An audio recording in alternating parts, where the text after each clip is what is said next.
La technologie a bien changé depuis ces dernières années, mais souvent nous oublions de nous attarder à ce qui nous entoure.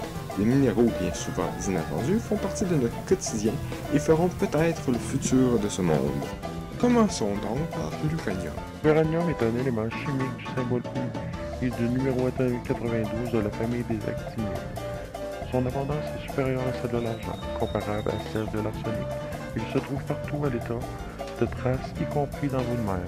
L'uranium est mis en évidence en 1789 par les chimistes prussiens Martin Heinrich Klaproth. Le minerai d'uranium a été utilisé comme pigment dans la verrerie et la céramique et la faïence. Solide jaune fluorescent ou légèrement vert, facile à identifier, il a été utilisé pour colorer des céramiques dentaires à de très faible concentration. Il sert également de catalyseur dans certaines réactions chimiques spécialisées et dans des films photographiques. Maintenant, passons au lithium. Le lithium, de symbole Li et du numéro atomique 3, est un alcalin. Tout comme ses compères, il est bien connu pour sa réaction avec l'eau. Mais ce que l'on oublie le plus souvent, c'est qu'il est la pièce maîtresse de la conception de la pile électrique. Communément identifié à la pile AA, il est la source d'alimentation de groupes cellulaires, télécommandes et autres.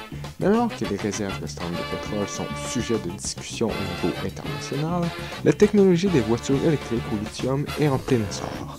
Mais où donc se situent les gisements de lithium?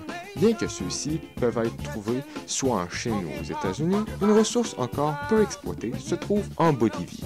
Réserve estimée à 58% de la réserve mondiale, permettant ainsi peut-être à ce petit pays de devenir l'une des grandes richesses de ce monde grâce à ce moyen de transport révolutionnaire qui est l'avenir de cette planète. Mais bien sûr, ceci n'était qu'un avant-goût de l'utilisation des minéraux dans la technologie. Sans ceux-ci, bien des inventions n'auraient jamais vu le jour, alors remercions l'univers de nous les avoir donnés.